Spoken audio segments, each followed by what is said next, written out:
इमरान खान साहब के खिलाफ दोबारा एक हियरिंग हुई और इस्लामाबाद हाई कोर्ट में अपीलें चल रही हैं, समाअत हो रही है साइफर केस की।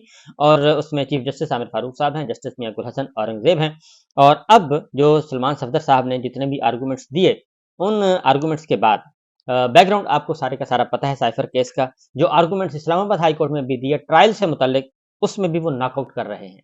और कोई एक भी उनके आर्गूमेंट में कोई एक बात भी ऐसी नहीं जो खिलाफ वाक़या है, खिलाफ हकीकत है और जो मेरिट पर ना हो या खिलाफ कानून हो, बल्कि आइन और कानून के मुताबिक वो बड़े प्रोफेशनल अंदाज में इसको देख रहे हैं। इस मुकदमे को सलमान सफदर साहब कोई पॉलिटिकल बात नहीं कर रहे, कोई सियासी बयानियां अदालत के अंदर बनाने की कोशिश नहीं कर रहे, क्योंकि मेरिट पे ही इतनी उसमें गैर आइनी इकदामात हैं उस ट्रायल में, उस केस में, उस FIR में, कि आप तसव्वुर नहीं कर सकते। FIA से लेके FIR और FIA से लेकर और ट्रायल होने तक और सजा सुनाने तक बेशुमार उसमें बेज़ाब्तगियाँ हैं, जिसकी माजी में मिसाल नहीं मिलती। और फिर चीफ जस्टिस आमिर फारूक साहब और जस्टिस मियां गुल हसन औरंगजेब साहब के जो रिमार्क्स आ रहे हैं, जो ऑब्जर्वेशन आ रही हैं, वो मजीद सोने पे सुहागा कर रही हैं।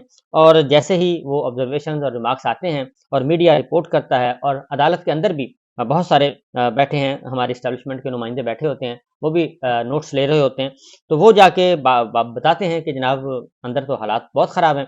तो जब वो ये बताते हैं कि हालात ख़राब हैं, तो फिर ज़रा थोड़ा-सा दूसरे मामलात को तेज़ किया जाता है, वहाँ पे ज़रा एस्केलेट किया जाता है, एस्केलेटर दबा दिया जाता है कि ज़रा वहाँ से थोड़ी-सी डोज़ दी जाए, ताकि इमरान खान और पाकिस्तान तहरीक-ए-इंसाफ और उसकी लीडरशिप जो है, वो ज़रा थोड़ी-सी कंट्रोल हो सके। बहरहाल, आज जो हियरिंग हुई है जी, सलमान सफदर साहब ने आज फिर आर्गूमेंट्स दिए, दलाइल दिए।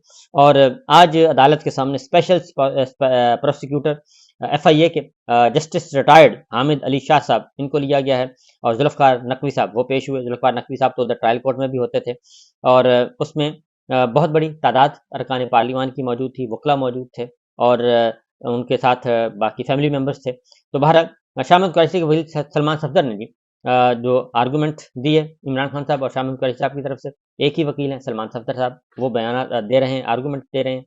उन्होंने कहा जी कि FIR, चालान और ट्रायल कोर्ट की कार्रवाई से मुतालिक उन्होंने कहा कि मैंने आगाह कर दिया था, कभी ऐसा नहीं हुआ कि दस्तावेजात में से चीज़ें काट कर दोबारा लगाई गई हों। 12 अक्टूबर 2022 की शिकायत है, जबकि वसूली 13 अक्टूबर की है। और FIA के सामने शिकायत कुनिंदा सेक्रेटरी दाखिला नसीम खोखर हैं। वफाकी हुकूमत की मंजूरी सेक्रेटरी दाखिला ने शिकायत दर्ज कराई थी। और बाद इमरान खान साहब के वकील ने वफाकी हुकूमत का साइफर से मुतालिक पहला नोटिफिकेशन अदालत को पढ़कर सुनाया जी। और DG FIA इस केस में लीगल शिकायत गुजार हैं। और जो असल शिकायत कुनिंदा हैं, उन्होंने तो इमरान खान और शाह महमूद कुरैशी का नाम तक नहीं लिया। इस पर अदालत ने पूछा कि FIA और पुलिस का तफ्तीश से मुतालिक अमल तकरीबन एक जैसा है। FIA के पास पहले शिकायत आती है, फिर तहकीकात और फिर FIR होती है ना। अगर एक बार FIR हो जाए तो क्या FIR से भी आगे जाना होगा? अगर FIA का मैकेनिज्म मुख्तलिफ है तो हमें देखना होगा। चीफ जस्टिस ने मजीद ये भी कहा कि हमें ये पता करना है कि FIA की अंदरूनी कानून और जवाबित क्या हैं। सलमान सफदर ने कहा कि जी साइफर केस में मुकदमे का इंदराज ही गलत हुआ है, और जब इंदराज ही गलत हुआ है तो उसके बाद फिर आगे बात कैसे बढ़ेगी। चीफ जस्टिस ने कहा कि जी हमें कानून से बताएं कि रूल्स की खिलाफ वर्जी कहाँ की गई। जस्टिस मियां गुल हसन औरंगजेब ने वकील से मुकालमा किया कि हम अपील सुन रहे हैं और आप इस मरहले में इंक्वायरी की स्टेज पर क्यों जा रहे हैं। सलमान सफदर ने बताया कि मैं आज मुकदमे के मुद्दई और शिकायत से मुतालिक दलाइल शुरू करूंगा। और उन्होंने कहा कि उस वक्त सेक्रेटरी दाखिला यूसुफ नसीम खोखर ने मुकदमा दर्ज करवाया था। सेक्रेटरी दाखिला ने वफाकी हुकूमत की मंजूरी से मुकदमा दर्ज करने की दरख्वास्त थी। सेक्रेटरी दाखिला ने जो शिकायत दर्ज कराई, इसमें इमरान खान या शाह महमूद कुरैशी का नाम नहीं था। 5 अक्टूबर 2022 को किसने इंक्वायरी शुरू की, इस हवाले से कोई दस्तावेज अदालती रिकॉर्ड पर नहीं है, ये सलमान सफदर कह रहे हैं। और अगर ये दस्तावेज रिकॉर्ड पर ना हो तो केस की बुनियाद ही नहीं और केस खत्म हो जाएगा। तफ्तीशी अफसर ने अपने बयान में कहा कि 5 अक्टूबर को इंक्वायरी DG FIA की हिदायत पर शुरू की और DG FIA केस में गवाह नहीं, ना बयान कलमबंद किया गया।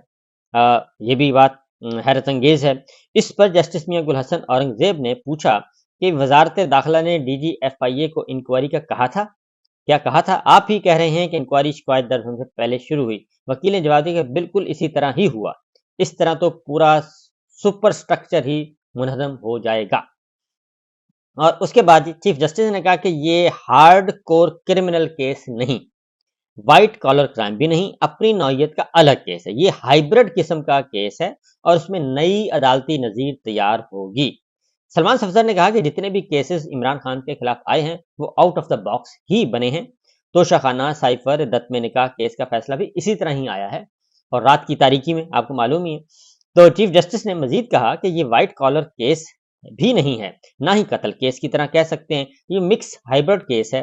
اور سلمان صفدر نے کہا کہ یہ ریاست کے خلاف جرم کا کیس ہے، یہ آخری بات ہوگی کہ میں کہوں کہ ٹرائل جج کو ایک اور موقع دے دیں، میں میرٹ پر دلائل دوں گا، کیونکہ یہ بات بھی اس وقت زیر غور ہے، کہیں نہ کہیں زیر غور ہے کہ کوئی اس طرح کیا جائے کہ اگر تو عمران خان صاحب کو اس سٹیج پہ بری کر دیا گیا، کیونکہ بری تو ہونا ہے، تو یہ تو عمران خان صاحب کو اور پاکستان تحریک انصاف کو بہت ہائپ ملے گی، اور یہ تو پاکستان تحریک انصاف کو مورل سپورٹ، قانونی فتح، اخلاقی فتح، آئینی فتح ہوگی۔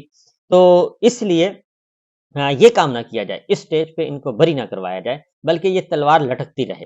اور اصلاً یہ بھی دیکھا جا رہا ہے، 20 تاریخ کا انتظار کیا جا رہا ہے کہ ڈونلڈ لو جو ہیں وہ ان کی ہیئرنگ کیسی جاتی ہے، کیونکہ ان کو بھی بلایا گیا ہے کانگریس میں اور اسپیشل کمیٹی میں بلایا گیا ہے، ان سے بھی کچھ گفتگو کرنی ہے۔ امریکن ارکان پارلیمان نے وہ سوالات پوچھیں گے، ڈونلڈ لو کو جواب دینا ہے کہ یہ جو سارے کا سارا کرائسس کھڑا کیا وہ ان کی اس بریفنگ کی وجہ سے ہوا ہے جس کا سائفر میں ڈیٹیل ذکر کیا گیا ہے اور جس کی بنیاد پر سائفر لکھا گیا، اور یہ سارے کا سارا ڈونلڈ لو کی وہ بریفنگ تھی اور وہ ملاقات تھی جو کہ انہوں نے پاکستان کے ایمبیسیڈر اسد مجید اور defence اتاشی brigadier so and so سے ملاقات میں انہوں نے یہ بات کی تھی۔ اس لیے جی سلمان صفدر صاحب نے یہ کہا کہ وہ آخری، انہوں نے کہا کہ یہ میرا آخری آرگومنٹ ہوگا کہ میں یہ کہوں کہ جناب ٹرائل جج کو ایک اور موقع دے دیں، یعنی کہ کیس ریمانڈ بیک کر دیں۔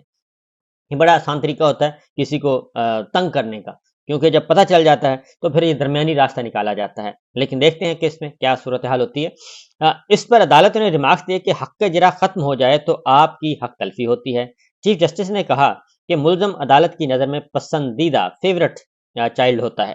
عدالت نے یہ بھی کہا کہ شام کے ٹرائل کی کیا حیثیت ہوگی، اس حوالے سے بھی پوچھیں گے کیا بے چینی تھی کہ رات کے 9 بجے ٹرائل ہو رہا تھا؟ رات 9 بجے نہیں جناب، رات 12 بجے بھی ٹرائل ہوا ہے۔ جسٹس میاں گل حسن اورنگزیب نے دریافت کیا کہ کیا یہ دونوں سرکاری وکیل عدالت نے تعینات کیے تھے؟ کیا ایڈوکیٹ جنرل نے نام بھیجے تھے؟ وکیل نے بتایا کہ جی ایڈوکیٹ جنرل نے یہ تعینات کیے تھے۔ اب یہاں پہ ایڈوکیٹ جنرل کی ہوتی ہے جی انٹری، اور وہ اس لیے ہوتی ہے کہ جو سرکاری وکیل، کیونکہ عمران خان صاحب کے وکلا تو آئے نہیں تھے، انہوں نے 2 دن کی ایڈجرمنٹ مانگی تھی، لیکن جو ٹرائل کورٹ کے جج تھے انہوں نے کہا کہ جی ایڈجرمنٹ تو نہیں ہے، میں سرکاری وکیل مقرر کر دیتا ہوں۔ سرکار کے وکیل آ کے وہ عمران خان صاحب کی طرف سے انہوں نے جرا کی، اور انہوں نے جرا کر کے تو ضابطے کی کارروائی پوری کر کے فارغ ہو گئے، تو ان سرکاری وکلا کو ایڈوکیٹ جنرل نے تعینات کیا تھا۔ اب یہاں سے ایڈوکیٹ جنرل کی انٹری ہوتی ہے، اور اب انہوں نے کہا جی ہم ایڈوکیٹ جنرل کو بلائیں گے۔ اصل مسئلہ ہے کہ کیس کو ذرا تھوڑا سا لمبا کھینچنا ہے۔ ٹھیک ہے جی، عدالت نے کہا کہ تو پھر ہمیں ایڈوکیٹ جنرل کو نوٹس کر کے سننا پڑے گا ان سرکاری وکلا کی سٹینڈنگ کیا تھی۔ پھر جنوری میں، کیونکہ اصل مسئلہ یہ ہے کہ کیس ہے نہیں، کیس ختم ہو چکا ہے، کیس اسی دن ہی ختم ہو گیا تھا جس دن ان کو سزا سنائی گئی تھی رات کی تاریکی میں، اور جس طریقے سے سنائی گئی تھی جیل ٹرائل میں، تو اس لیے اب کچھ پیڈنگ شیڈنگ کی جا رہی ہے، ہماری جرنلزم کی زبان میں کہتے ہیں جب خبر کوئی نہ ہو تو پھر ادھر ادھر سے پیڈنگ کر کے اس کو لمبا کیا جاتا ہے، تو یہ پیڈنگ کی جا رہی ہے کہ ایڈوکیٹ جنرل کو بلا لیا جائے، اور ایڈوکیٹ جنرل کو بلا کے تو بات کرتے ہیں۔